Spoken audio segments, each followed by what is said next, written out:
football, bloody hell. But they never give in. And that's the winner. Yeah, so moving on to the next group, we'll wrap up this pretty fast now. So Group E is like Spain, Sweden, Poland, and Slovakia.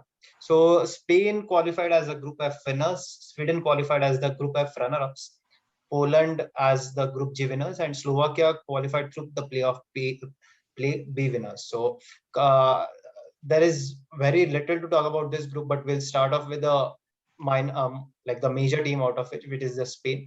So I have pretty much like questions being turning around in my head about this team, because there have been a lot of things going around with this team about the surprises which have been selected into the squad, like the youth has been selected. And yeah, definitely there has been this the first time when Real Madrid player has not been selected into the Spain squad. So what are your thoughts about like Luis Enrique's selection, and how do you see Spain going further? PC and Roshan? Yeah, the fact that Enrique has not selected a single Real Madrid player, it definitely he is very much dedicated to the Barcelona cause in that case. I mean, Because even with people are blowing it out too much, I feel. I mean, who in Real Madrid was eligible? I mean, after the COVID situation, I can understand. But before that, who is a Real Madrid player who fit into that team, was up for selection? Ramos is 35. You can understand him being left out. 35, 36. yeah, he's Who else definitely is there? getting on a bit, that's for sure. Isco hasn't played in a long time. Asensio had and Asensio. Carvajal, I guess. Carvajal at right back. I think Carvajal that is was. injured, right? Is he? Yeah, Yeah, I Okay. think Carvajal is injured. yeah. He missed a little bit of the season as well, right? Yeah, Yeah, he I did. do know he took time out from the season for injuries. That's for Yeah. sure. But it's kind of more of kind of a reality check rather than Yeah, the yeah. revenge from But Luis Enrique, to be honest. I Yeah, mean, people because are I think calling it the Zidane's Barcelona Real hasn't done agenda. well, haven't they? Yeah, because like when it comes to the nation, he won't do that kind of like if it was like 6 or 7 players which are being available and that not been selected. Yeah, it would have been a decent case to raise about if for the Real Madrid and the Barca reservations kind of stuff. Definitely. But when it comes to this team, like they definitely have the individual stars. Like my focus was in the like the qualifiers and in the friendlies was definitely on Ferran Torres. He has been decent. Like he moved to City, lacked little bit of game time initially, then started to gain the amount of time. But gradually, as the season progressed, he definitely evolved as a better player. What are your thoughts? Yeah, he very much I think especially across the second half of the season, he became very important for them in the Champions League, scored a few vital goals, and obviously the Newcastle hat trick. Was it Newcastle? It was, wasn't it? I'm not sure, but I'm yeah, not he sure he either. definitely had a hat trick. But that hat trick was unreal. Like that first goal to flick over the goalkeeper, the back heel, sensational. Yeah, And he's very much growing into the sort of player that City knew that they got for their 20 million. It was 20 million, I guess, that they bought for him. it's all. Yeah, continue. Yeah, no, my point was always like Spain always looks for the technically and a versatile player always who's there on the bigger stage and who can adapt pretty well to any kind of teams. Yeah, especially so Varane proving himself in that situation under the Guardiola system and coming through for them in the past weeks has definitely, I guess, strengthened the case for sure. My I think eyes, he though, was are going to be. I think Ferran Torres showed in that match against Portugal, the recent friendly. I think Spain were unlucky to not score in that game, and they deserve to win that game. I really feel that. And Torres was immense for them. Everything ran through him, and he was the one carrying the ball ahead and doing things for them. I really think he's gonna do things in this tournament. Definitely want to look out for. And Yeah. also another person I'm going to look out for a different reason is Aymeric Laporte. Yep. Yeah, French centre back, definitely. we all thought. Is it true that he's never started for France? I feel like he certainly could have been given a chance. He played, I No, guess, right? I think No. I think he's played only at the U21 level. Yeah. Exactly. At the under 21s, you're allowed to play for any country you want. But Yeah. when you have to dedicate yourself to a senior international country, only one country, and that's like, and if you play one game for them, you're not allowed to play for anyone else. Right. So I definitely feel like Laporta was overlooked, I guess, in terms of Yeah. that. Like I know French have a We'll, lot we'll, of we'll depth, a get lot to of France talent. later. No, but France has like definitely it's like more of like ability. Being the pairing is what they always look for on. But we'll come to that France point later. But yeah, Aymeric Laporte definitely missed out. Was being missed out by a couple of things, and also some reservations going around in the manager's head, I guess. Yeah, like Deschamps is a very unpredictable man. You can never tell what he's going to think. Definitely. Yeah, and so yeah, for him to come across and change to Spanish level just as Ramos is coming out, I feel but like it's that kind could of a be, boon for them. yeah, very much, very much. I feel like it could definitely be an important move for them because he's going to be partnering up with Pau Torres, someone who we know, someone who we've seen that we know that we want. Then of course, Oh man. at club level, Eric Garcia is also there. Well, not anymore because Garcia moved to Barcelona, but over the past season, I guess Laporta and Garcia will have obviously developed some form of defensive chemistry in training sessions. So who knows? Those three definitely are the main people to look out for in the defense and how they work together if they all play or two out of the three play. Yep. And talking with the Spain about like the last point which comes to the mind is the number one spot which is being occupied, like the goalkeeper spot. It's definitely going to be questions being raised. What will be the selection and who will be starting the matches? But looking at De Gea's form and Unai Simon, I pretty much looks like Enrique will prefer Simon as his number one choice. We definitely, as United fans, have the reservation for him. But yeah, when it comes to the country, it's definitely the better form and better player who is in the better conditions currently. Yeah, moving on to the Spain, we'll go to Sweden. Sweden, definitely, United fans have a little attraction there, but not much about it. That is the ex-player and the legend for them, Zlatan Ibrahimovic. And Oh, I thought when secondly, you said legend, you were gonna say Victor Lindelof. yeah, the Ex-player, he Iceman. said. So it's not. So it's not going to be it's not going to be Victor. Definitely. Yeah. And the second is, as you mentioned, the Iceman. It's Victor Lindelof.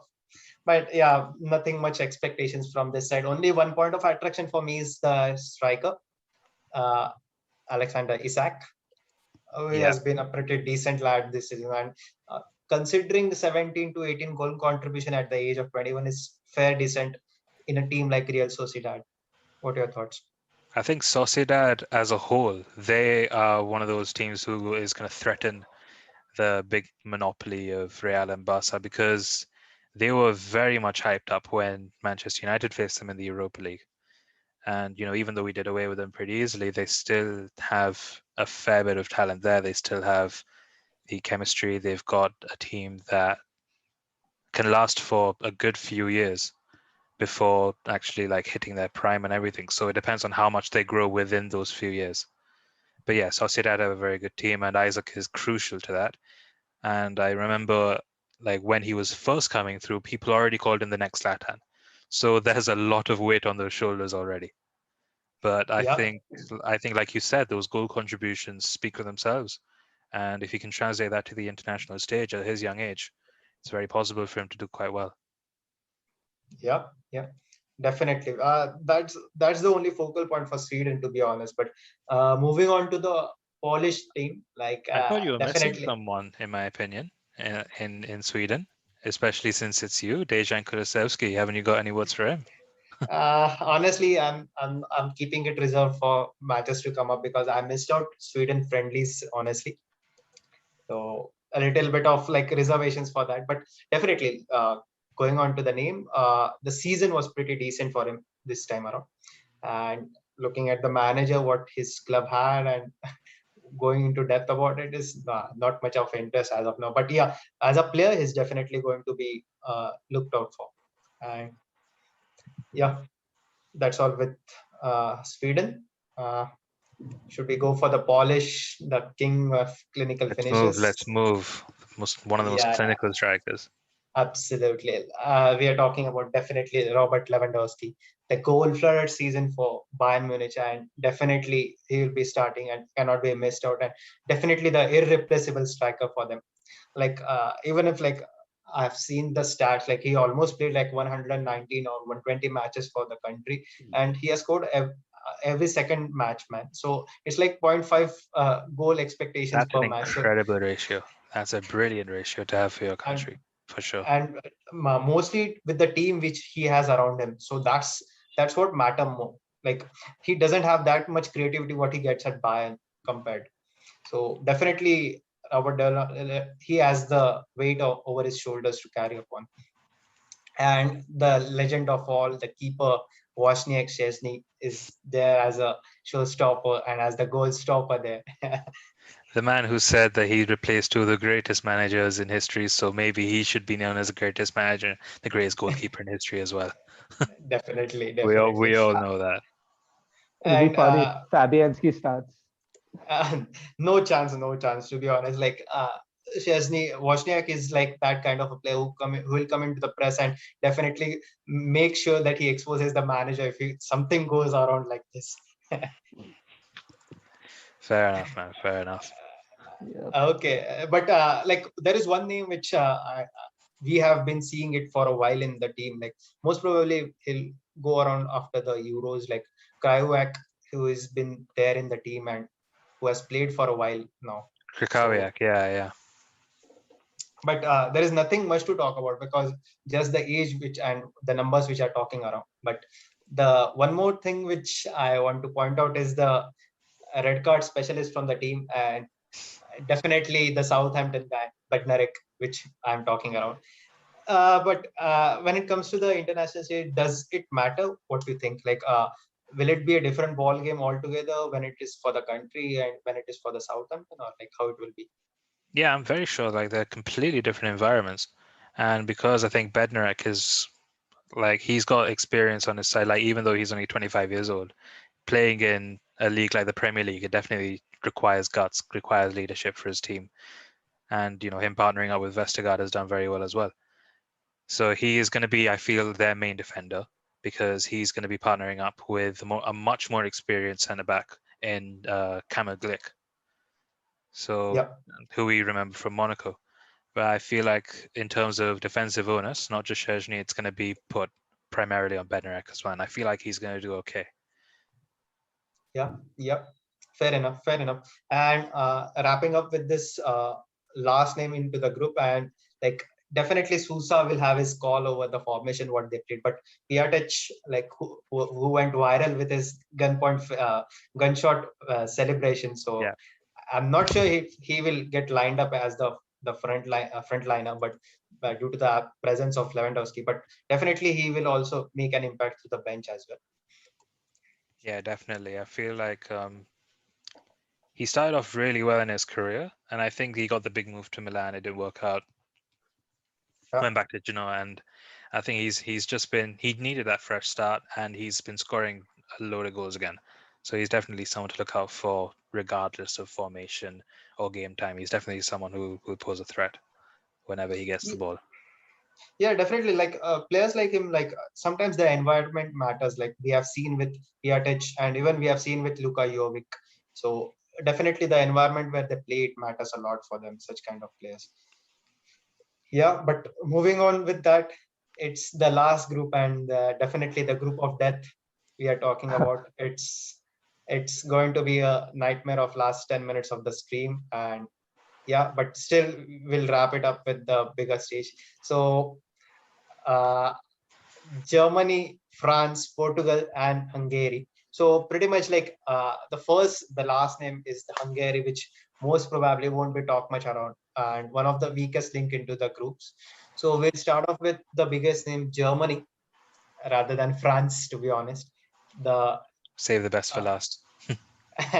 definitely. Okay, so what are your thoughts about this group, Roshan and PC? So Germany has been really underperforming since 2014, if you think about it like that. And what was the tournament of that infamous Joachim Löw incident which was caught on camera. Oh of God, him I don't remember, but no one remembers the time of an incident like that when it's caught on camera. I think that was the biggest low for Joachim Löw. Okay. So But moving yeah, on. but Germany, They it's always that was the transition phase which we are talking about, right? After the yeah, World Cup. definitely. Because that After squad, closer had return. obviously was scored by the winner was scored by the 24-year-old Mario Götze, but yeah, they were very much an aging, experienced side that saw them through, so they were obviously going to have a bit of a plateau. Yeah. But the talent which So is coming up around needs to be managed pretty well, and uh, definitely this is the last time which we are going to see the Joachim Löw as their manager. But coming coming the person who is going to replace is Hansi Flick, and definitely what we have seen at Bayern is definitely going to get replicated at a bigger stage and That with a bigger rebuild job was impact. unreal. And it was definitely unreal because he was definitely a low key person before coming to the Bayern stage, and he just took it by a storm. And uh, we have seen like Zidane or even Guardiola having a short term success at various clubs, respective clubs, more specific. But what Hansi Flick did was he evolved every player, even if whatever the age he was playing for and whatever the time he was going through. Like specifically, I want to talk about Mueller. Man, that guy has been a biggest hit under him. So, what are your thoughts about those guys? Well, so I Thomas, personally I don't much watch I don't watch much Continental, yeah, so I can't speak as much definitely. on how Hansi Flick has evolved by. Like, I'll leave that to you guys. But yeah, the return of Thomas Muller to the big stage is always good to see because he's one of those players that you don't know how he does things. You don't know when he's going to do it, but he will always pop up in the right spot and he will always get a crucial, like a clutch goal. Like we were talking Yeah, about Donny It, van de Beek earlier, with Thomas Muller is the original, with like they Muller, call him the Raumdeuter. it's not just the goals, right? He will ping that ball in from outside the box for the striker. He can also play as a number 10 for them, and hope everyone can just hope that Timo Werner scores at this time.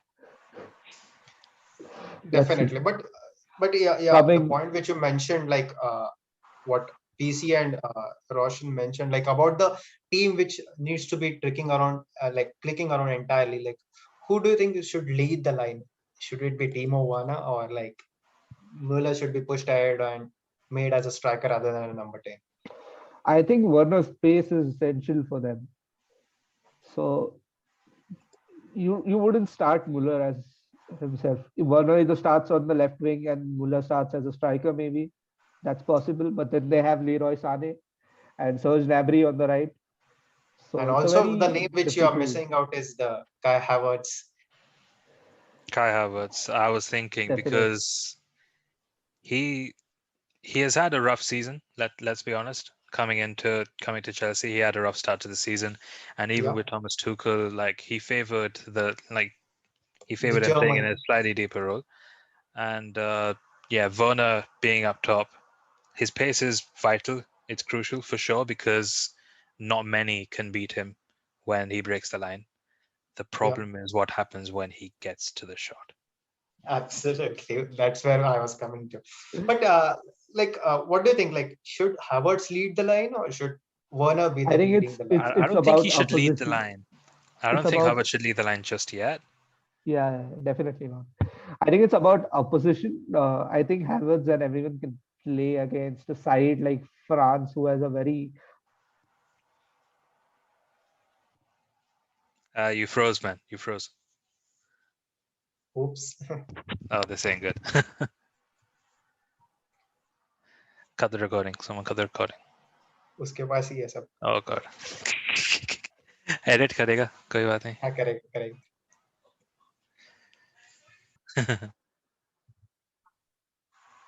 God. Yeah, so coming back to the point about the German leading line, it's more about like they have that entire squad which they can rotate around. And Joachim Low has been a very good manager when it comes to taking out the abilities of individuals at a bigger stage as well. We haven't seen him at a club level, but yeah, definitely that's a talking point for a different day. But yeah, Germans have always been the overall game which we have seen them playing and what they give it to the football is more than what any other country would be probably giving it. Yeah, so one more point I would like to mention before we leave this topic. So the last 5 matches coming into the tournament, Germany 3 wins, 2 losses, 8 goals for, 9 goals against. okay, so it's been a kind of a up and down of So they do have chicks at the back of the line. Yeah. They definitely have ways to be taken advantage of. yeah, probably. Leon Goretzka is injured, I feel, for them. Okay. In the mid. I heard about Gundogan being the one also who have been under the medical staff who have been looking around for. Gundo starts the first game. What I read was Goretzka is a doubt for the first game at least. Goretzka's a doubt. That might get Neuhaus into the team then. Yeah, Florian Neuhaus, what a season he has having. Very important player for Gladbach. Yeah, probably he won't stay there for a long because Bayern has always been the ability to pull up the players who have been. It's the German, monopoly, especially. isn't it? It's the monopoly, isn't it? You can find the best German players who challenge them, and they're just like, "Hey, if you can't beat me, join me." Yeah, absolutely. Okay, so moving on with the 2008 runner-ups and 2016, 2012 and 16 semi-finalists. We'll go to the bigger team who has been there since long, and it is France. So what are your thoughts about those? What about the depth? What about the manager? What about every position having 3 to 4 players into their squad? What it is up with this country, man? What it is there? I think France's biggest enemy is France. That's a lot of, they have a lot of talent, but do you guys really think they have the cohesiveness in the team to go ahead and win a tournament like this? I know they won the World Cup, but Giroud and Benzema coming back into the team, how much will that play in? That is the only problem I feel in the squad there is. Otherwise, on paper, we've seen France has Team A, Team B, and Team C. All raring to go. You could have Team A win the whole thing. Team B reach the semi-finals. Team C reaches the quarters. Definitely. So yeah, they certainly have that amount of talent in them. Cricket is to India is what football is to France, and when it comes to the squad depths. Clearly. Oh my god. Yeah. But yeah, you would. It's hilarious to be honest, but I still have reservations about Didier Deschamps. And what are your thoughts about those? Because he's always have some weirdish kind of tactics which he deploys, but definitely he's the one who has got the better of Paul Pogba, nonetheless. I think it's N'Golo Kante who gets better from Paul Pogba rather than the manager. Yeah, exactly. Exactly. When we talk about Paul Pogba, we talk about the fact that he is playing against, like he's playing alongside a midfielder who is a proper defensive screen in N'Golo Kante. Obviously, even though in Kante, his game has evolved so that he moves forward and plays with that direct energy as well. His main thing has always been about protecting the back line, I guess. And that allows Paul Pogba to move up and exploit the space he has with the ball in such brilliant fashion. He's a proper engine, to be honest. N'Golo Kante. He can play 2 matches in a row. Yeah, absolutely. I'll tell you a story. Y'all remember Mark Hughes? Yeah. He used to play for Manchester United, the striker. He played a game for Wales in the morning, and then took a flight to play with Bayern Munich in the evening. Both professional games. 2 games in one day with a cross-continental flight in between. So I think if there's anyone in the world who could do that in the present stage with the intensity that this game produces, only N'Golo Kante can. All right. So I just read a piece of news. Sorry, guys. I'll just move on with this later. Okay. So I think one more thing I should add. Prithvi was talking about the forwards coming in, right? Benzema, obviously, it's his first call up since the whole tape scandal and everything. But But that is I not just- the main focus when it comes to the cohesiveness of the unit. I think the problem is now lying with Olivier Giroud and Kylian Mbappe, because Yeah. recently Giroud came out and said something like, "These guys aren't passing to me anymore," or something like that. Like, some players, they have the opportunity to see me in space, but they don't give me the ball when it's the right time. They prefer to do things themselves or try and look for weird other options or something like that. And Mbappe took great offense to that. Yeah, So, but I heard about it getting resolved as well, right?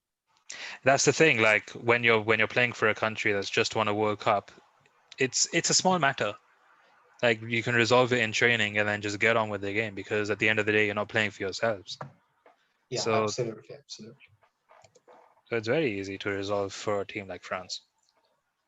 Yeah, but this moving on to this, but this team has like you talk about every position. It's a special player playing around. Like, even if like you consider left side of the defense, like Lucas Hernandez, if he doesn't play as a left center back, he'll play as a left back. If not that, he can play as a left wing back as well. So much flexibility when it comes to the formation, when it comes to the players, and oh my god, like I always when I see this kind of a squad depth, I always recall my club, which doesn't have the squad depth for every position, or even the positions which are at least bare minimum. But yeah, Oh, that is a topic for another yeah, day. so I just wanted to quickly mention Griezmann and Benzema might not start against who do Germany, France I play think. first? Germany. Right? Yeah, they might not start the game because they both are injured. Benzema pulled up against Bulgaria in the friendly, and Griezmann seems to be injured in training. Wow. Okay. Oh, that is a There's big no this shocker. this was reported yesterday. It still remains to be seen what happens. That means, guess who's going to be playing up top? Giroud and Mbappe. Oh man. It's gonna be a They crazy have to thing. work together now. They have to work together. Put their differences aside. This What do you dance what do has you to be. think? Does France have it in them to start strong against Germany? I think, yeah. I think so. Yeah. I'll go a little away from this, but I'm favoring Germany in this fixture. Okay. I'm Alright. I'm France, just France. going with the flow because of the players and what Joachim Low have been talking about in the press. So pretty much I'm a little like diverting towards my favorite side in this clash, you may say. But yeah, not the favorites in Euros, but yeah, definitely the favorites in this clash. Correct. Okay, That's so fair. being from the champions to another champions, we are moving, and it's the Portugal who are the next. And definitely we have a huge fan following in Manchester United for this side, and no other than first name Bruno Fernandes it will be. And my goodness, what an year he has had last year. Like, it definitely one of the best years he would have definitely imagined or even have gone through when he had been to Sporting Lisbon and previous to his previous years to other clubs as well. What are your thoughts on that? Well, I have a question for Roshan. Hmm. According to that predictor, Portugal would face England in the final. Yeah, I've seen. Who do you think I'd want to win? Yeah. Did बोलता है England भाई, but I think, let's see. I feel like, It's more about what your mind and what your exactly, heart man. No, says. the mind battle is unreal with me, man. I don't really trust the way they're asked to play the football.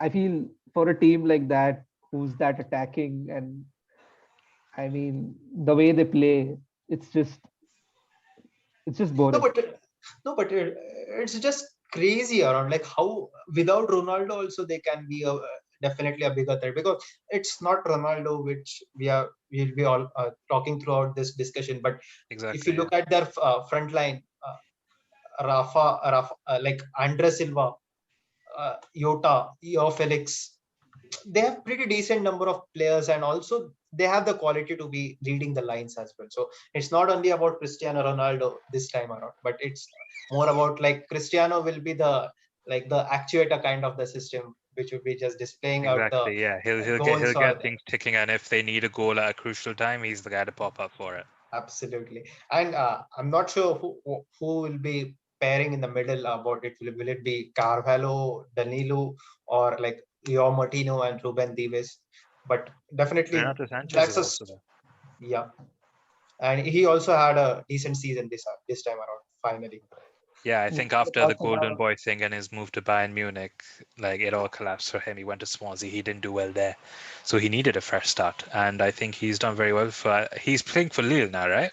He was also yeah, another. He was also another important player in their championship win, in their title win. yeah, yeah. yeah. What do you guys think about Andre Silva? Do you think he plays a part here? Definitely, he'll play a part. But it's more about like what Santos will be deploying as the formation, because Silva, what I have seen in the last season, he is mainly a kind of a poacher and kind of a number nine, which any manager would like to have. But if Ronaldo will be playing the central role, then it's difficult for Silva to be there in the lineup. Yeah, I don't think because you've got wingers like you've obviously got Jota playing on the wing, like he's going to be ascertained as a winger. Then you've got Joao Felix who can play anywhere. He can play centrally or he can play wide. That lad is like literally special, to be honest, because last the price tag for which he moved to Atletico Madrid, that definitely had a weight over his shoulders for the first season, but he gradually evolved into the second season and definitely won the title. That not saying like he sole-handedly won it, because Suarez and also all people were there, but yeah, he definitely had his piece of contribution in it. Yeah. And like there is one name which I'm little like fond of, like throughout since my past FIFA days and watching the football and before the city games as well. can I So guess? uh it's definitely the fullback. Yeah, if anybody wants to guess, but yeah, it's your Cancelo. Okay. I'm that damn crazy kind of a fan of this guy, because like how can a player be so much versatile, like when it comes to midfield, fullbacks, even the wings he can handle. Like i I always remember the Sergio Ramos of early days, like how he used to run throughout the wings on the right side for Spain at the initial days. But yeah, your Cancelo Definitely. is the man which I'm definitely looking for. Yeah, Cancelo has had an unreal season for City. He handles both wings spectacularly well, and I think Guardiola changed his system up slightly in the middle of the season Absolutely. as well Yeah, when it came to holding the ball, like having a much more of a possession-based system. He decided to move Cancelo to as sort of like a right-sided defensive midfielder as such, yeah. which means he's able to handle the ball under pressure as well. And he wouldn't be doing that if he didn't think Cancelo was good enough for it. And there's only one person who we think of when we talk about a right back moving into a defensive midfield position and doing well as well. And he's playing in this group too. Yeah, fair enough. Okay, so moving on to the last point of this team discussion, like it comes to the last person in the pot is the player of the season, and definitely not the worth the votes he got for is the Ruben Diaz we are talking about. What are thoughts? Like he has been a phenomenal signing, definitely. What are your thoughts about those? Yeah, Diaz, top centre back signing for them, especially for the system that they've been playing. Like for Man City, the possession based system, it definitely helps him out a lot, I think, because I remember reading a couple of articles on him and his early days, like on Twitter very recently, in fact. And the main reservation that the author had, having watched a lot of Diaz and his teams, is that if he didn't have a lot of help in possession and in structure, he would ultimately fail because he doesn't have the composure to play like Yeah, one-on-one defending. And you can take the Champions League final as an example for that. The way that Chelsea managed to open things up, and the fact that Mount managed to cut the line spectacularly with that pass, and Havertz was able to run to it. Diaz couldn't keep up. So I right. think Chelsea figured out how to do things from there. But obviously, the lack of a DM played against City. We can talk about that again. We can talk about that later. But yeah, Who do you Diaz think does have partners Diaz? Who do you think partners Diaz for Portugal? Pepe. Yeah, Pepe. Pepe? Pepe, Are you surely. sure? Because Maybe. I Jose? There's feel I feel it will be Fonte as well sometimes. Fonte. But Yeah, Yeah, he's done because very well for Lille as well. So he's another option. Pepe is for what, Porto 38th now. now. He can definitely can start all 3 games in the group. No, but it's more of like a pacey player who needs to be there along with him, because Diaz will be controlling like how Maguire does it for the country. You were saying Pepe is 38, right? Jose Fonte is 37. Yeah, they have So that it's age like- issues going around. So That was Yeah, but that. they have both done very well for their respective clubs, though, for Porto and Lille, against Yeah. their younger players. So obviously it doesn't matter. So it shouldn't really matter that they're playing on the big stage because they've coped. They've coped with it. yeah, Definitely. coming to the end of the discussion, like we'll wrap up with this group, and like a last question to you two guys, like who are your favorites to win the Euro 2020? The big cheese. Right. My favorite would probably, I think, France still. I have a feeling that France can go all the way as well. Why are you being so diplomatic about it? Come on.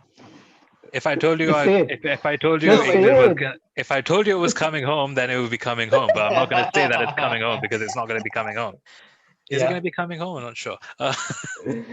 Honestly, I'd love it if England were to win, but my prediction for them is the quarterfinals, because I feel like the pathway that they have, especially because I feel I read somewhere that if they top this group, then they have to face this group of death. They have to face someone Yeah. from this group of death. Definitely. So they will have to really pull it out the bag to win against this team, whoever they face, whether it be France, whether it be Germany, whether it be Portugal, because they can all feed off Hungary for 3 easy points and whatever, because they don't have Dominic Szoboszlai, the only reason to watch Hungary in recent Yeah. times.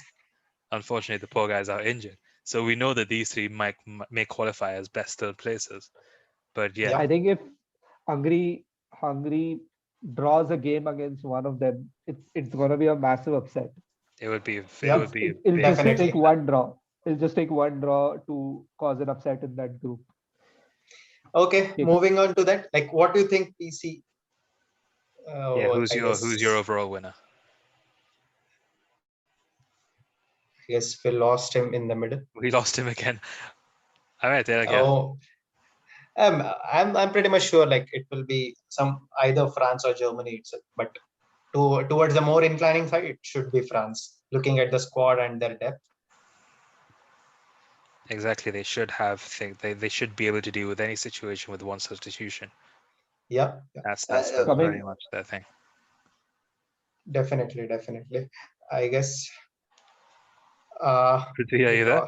Back, yeah. Yeah. Just the last rap minutes of the meeting. Yeah, like, quickly tell what us who your- your Yeah, overall so- winner is.